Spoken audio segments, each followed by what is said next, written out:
Part 3, Fallout. Chapter 15, Silvered.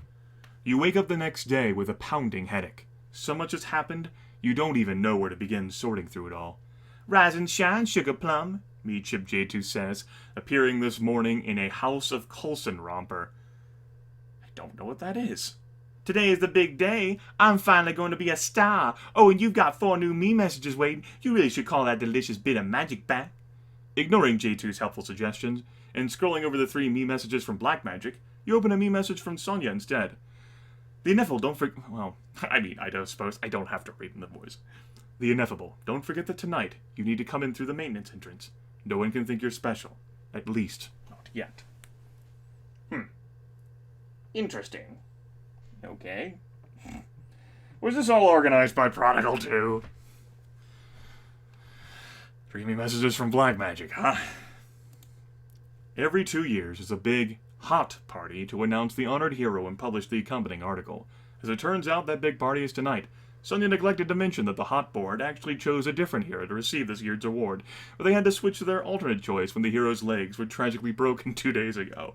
You and Sonya were the runners-up, which is why you only found out about the party yesterday. Of course, the late notice doesn't help you feel any less overwhelmed. You're also rather exhausted because you stayed up most of the night reading and rereading Sonya's hot profile.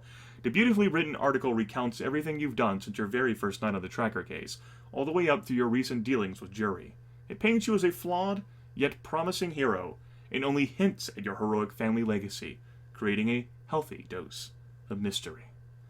Every prior recipient of the Hot Grant has been catapulted into superstardom, so you can't even fathom what's going to happen to your career after tonight. And of all the perks of the Hot Award, you're most excited about, the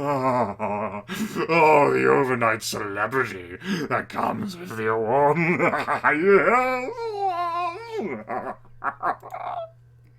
You're going to become an instant celebrity in Millennia City, which will go a long way toward eventually launching a national career. You'll probably be sitting pretty to receive some high-end endorsement deals as well. It may even be time to start thinking about signing with a hero agent. Many will be pursuing you after tonight anyway.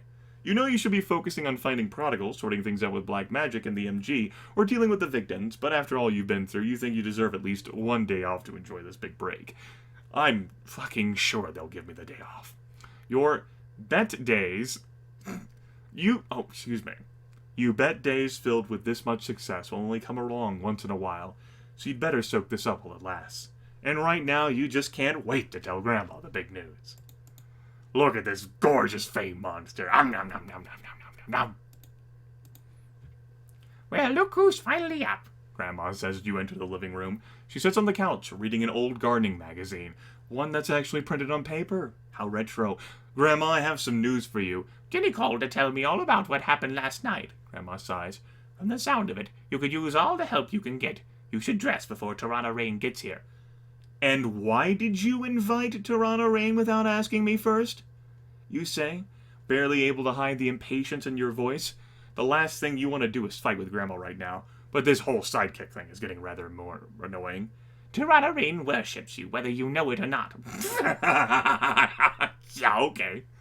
And you have a lot going on right now, so let her help you. It's good for you both. You know, Grimith, it shouldn't be that. I really don't trust Tarana Rain at all. Fucking Grandma, what the fuck, man? Woman? Grandma just stares at you. She won't even entertain that thought with a response. Whatever you start, I still can't see Tarana Rain today. Nonsense, Grandma says. What's more important than fighting Prodigal right now? Princess, I know that Tarana Rain has been a credit to team, but after everything that has just transpired, quite frankly, fucking Grandma could be on Prodigal's side for all I know, right? And when I have the opportunities to give some damn input here, I'm gonna give some input. I mean, it's all just one grand setup. Like, I'm being preserved, so I can be, like, seen to, like, flounder, so that Prodigal can achieve her delicious chess mastery revenge. I am not even fooled anymore. You can't trick me, Zach. Yeah, Mr. Author, yeah, I'm onto your fucking schemes. As Grandma speaks, DeMilo snaps menacingly from her pot next to the couch. Grandma's plans tend to match her mood most days. Well, I guess being named Millennia City's Hero of Tomorrow isn't all that important, is it? You nearly shout. You certainly didn't want to deliver the news like that, but Grandma does know how to work your last nerves sometimes. All of your anger washes away, though, as Grandma stares up at you, her bottom lip beginning to quiver. You what? The board chose me last minute, so I just found out. The party is tonight, you say, calming yourself. Grandma, I'm sorry. I didn't mean to shout. Grimith, Grandma starts in a hushed voice. Your father dreamed of being named the hero of tomorrow when he was your age, but it never happened for him. If only he could see you now. This is the one thought you forced out of your mind from the moment you found out about the Hot Grant. You have dreamed of delivering your Hot acceptance speech since you were a little kid, rehearsing it over and over to perfect the dramatic pauses and heartfelt tears. But you never, ever imagined your parents wouldn't be there to hear you deliver it. Because we never thought about the grant.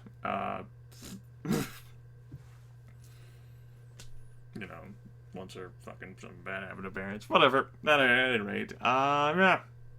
Fucking Tarana Rain, fucking Grandma trying to control my life.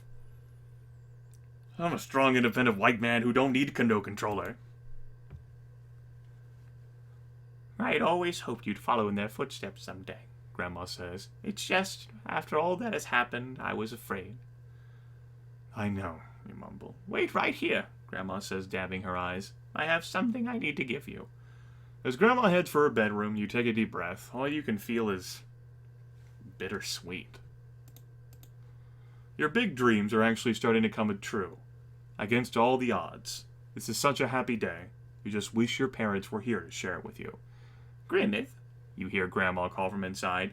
I mean, is Tarana Rain like an actual member of the family or something that we don't know about, even though, she supposedly has parents? What the shit, Grandma? Alright, I'll let it go. Can you come in here and help me with something? You enter Grandma's bedroom to find her staring up at her closet, hands on her hips. Can you grab that box for me? I can't reach it, she says. I'd have Brill snatch it down for me, but she's busy photosynthesizing at the moment. No peeking now. Sure, you say, walking out to the closet, and wondering what else Grandma could possibly have to give you. You reach up and pull down the small wooden box, but as you do, a stack of papers underneath it slides off the shelf. Oops, you say, reaching down to pick up the stack. Oh, wait, I'll get that. Grandma starts, but it's too late. You've already seen the envelope on top, addressed to your parents at the Devoid, with a return address in your name. You stare down at the envelope, your heartbeat picking up its pace. Gran, what's this?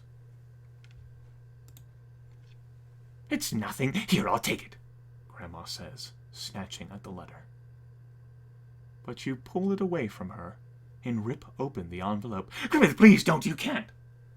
But Grandma stops speaking as you pull out a handwritten letter, marked with yesterday's date, and written by you.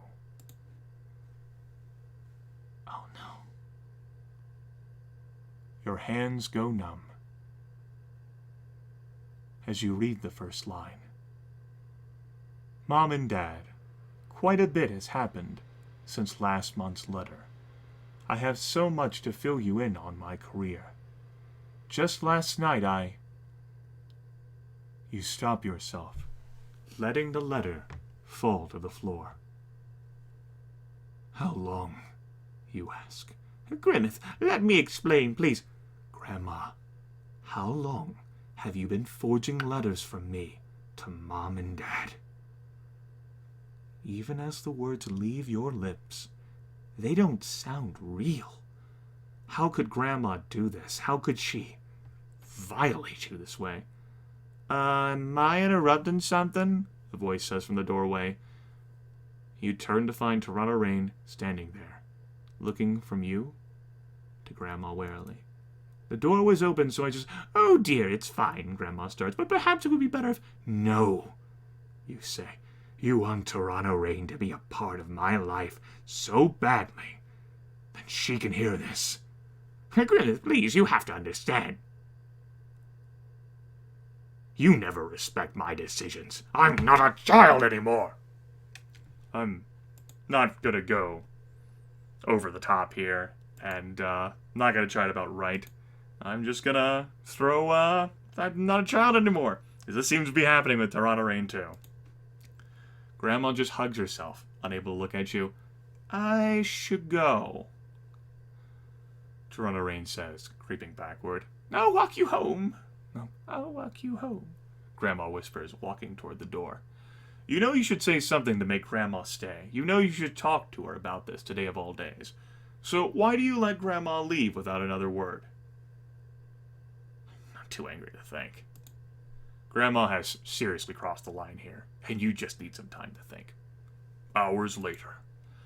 You look out over the Millennia City skyline racing below you, the gleaming glass and brick, the steam rising from the pavement, the people teeming through the streets. The buildings lining the blocks like puzzle cutouts. A tram pulls across the distance, lighting up the sunset with photographic flashes. The constant motion of it all, the dizzying energy, somehow always manages to calm you down. After what happened with Grandma, you just needed to clear your head. And there's one thing that always helps you do that. A good fly ride. You've been cruising around for hours, and you think you should feel lots of things. But right now, all of the emotions competing in your brain threaten to overwhelm you. So you just fly. You hurtle through the sky, and take a deep breath of cold air, the wind rushing against your skin. There's nothing like the feeling of soaring through the air, with nothing and no one in your way. You're in absolute control, yet totally wild at the same time. Even though you'd love to cruise around the city all night, you really need to head home and get ready for the hot party. So you fly back toward the fringes, ignoring the now doubled number of messages on your meat ship, and J2's constant requests for you to reconcile with Black Magic and Grandma both. After her third time chiming in, you threaten to turn J2's conversation function off. Shouldn't your meat ship be on your side? It doesn't really matter, though, since you've already decided what to do when you get home. When you see Grandma, you plan to wait for her to apologize to me. Because I'll be fucking damned if I'm apologizing to her. You know, I think my character's a teenager. And, you know, I'm a hothead. I think my character could be a hothead. I can ignore Grandma, but I'm certainly going to be better until she opens it up. What Grandma did was wrong. She needs to acknowledge that if you're ever going to feel alright about this. But when you get back, you find that the apartment is empty. Grandma hasn't come back all day, and the letter still sits on the floor in her bedroom. You stare at it for a long time, wondering how many just like it have been read by your parents. How many more line the walls of their cells right now? You force that thought from your mind as you spot the box that Grandma meant to give you earlier, before everything went wrong. Unable to help yourself, you walk over to the box and crack it open, and your stomach tangles into a knot. Inside is a red and silver ring, one that you immediately recognize as your father's wedding band. The ring has two intertwined strands, one red and one silver, your parents' heroic colors, or silvered, as they'd fondly call it. You tilt the ring up to look inside, knowing there are also lyrics from your parents' wedding song engraved there. For once in my life, at last, I'll be there. Someone like you, my heart will go... Create your own lyrics. No! No, it's okay! No, it's okay. Oh, I've got it playing in my head right now. No! Why? I'm gonna have to listen to it after this video. Fuck. Fuck. Damn you, Zachary. You son of a... Fuck. You grasp the ring in your hand, squeezing it tightly for a moment. Then you pull off your costume's glove and slide the ring onto your finger. It fits perfectly, because of course it does. Oh, let me fucking tell you something. The rings I've gotten from deceased people have not fit me perfectly. But, you know, it's a superhero story. That's also when you notice there's a slip of paper at the bottom of the box. This is too much. You're not sure if you can handle anything more right now, but once again you find you can't help your curiosity. Because that's never gotten me in trouble before. So you pick up the note. And a lump immediately forms in your throat as you recognize your mother's handwriting. For Grimith, on the day he becomes a legend. Reading these words, you finally break. Crumpling to the floor, you give in to the heaves that roll through your body. Next chapter. Night of your life.